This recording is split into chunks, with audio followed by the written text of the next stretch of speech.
The act of intentionally trying to suppress a thought often results in that thought becoming more persistent and intrusive. This phenomenon, known as the ironic process theory or the white bear problem, illustrates how our attempts at mental control can backfire, ironically amplifying the very thoughts we wish to banish. For instance, if you actively tell yourself not to think about a pink elephant, your mind paradoxically has to first identify what a pink elephant is to then avoid it, thereby bringing it to the forefront of your consciousness. This isn't a mere quirk, it's a fundamental aspect of how our cognitive system processes information, where the act of monitoring for the absence of a thought necessitates its presence. Our minds engage in a continuous dual processing system, an operating process that actively searches for distracting thoughts and a monitoring process that scans for the unwanted thought. The monitoring process, even when attempting to suppress, keeps the forbidden thought active and primed for retrieval. This creates a cognitive load as two opposing mental tasks compete for attention.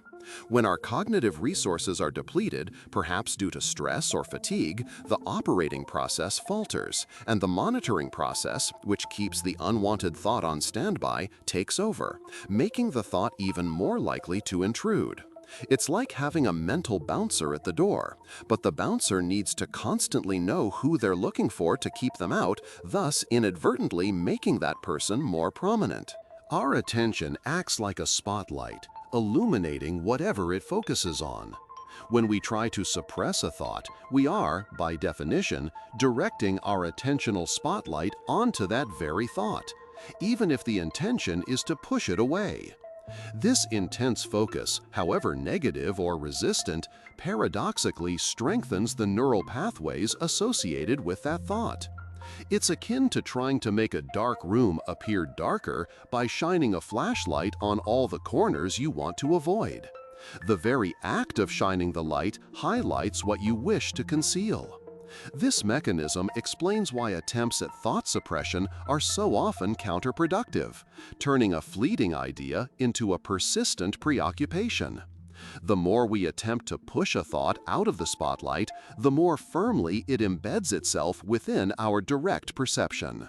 Beyond the cognitive aspects, suppressing thoughts often carries an emotional component. Forbidden thoughts frequently come with associated anxieties, fears, or discomfort. The act of suppression, rather than alleviating these emotions, can amplify them, creating a vicious cycle where the thought becomes more distressing because it's forbidden, and the increased distress makes it harder to ignore. This avoidance strategy, while seemingly intuitive, prevents us from processing the underlying emotions or addressing the root cause of the thought.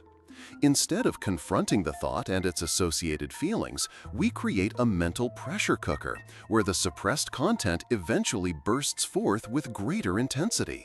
The most effective approach to dealing with unwanted thoughts is not suppression, but rather acceptance and redirection.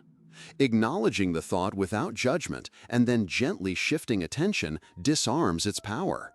This involves recognizing that thoughts are simply mental events, not commands or truths, and allowing them to pass through without engagement.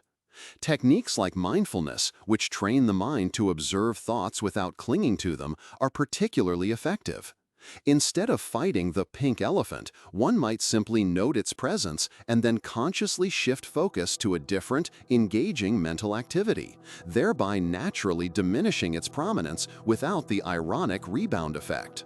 This subtle shift from forceful suppression to soft redirection reclaims mental control, not by direct confrontation, but by skillful disengagement.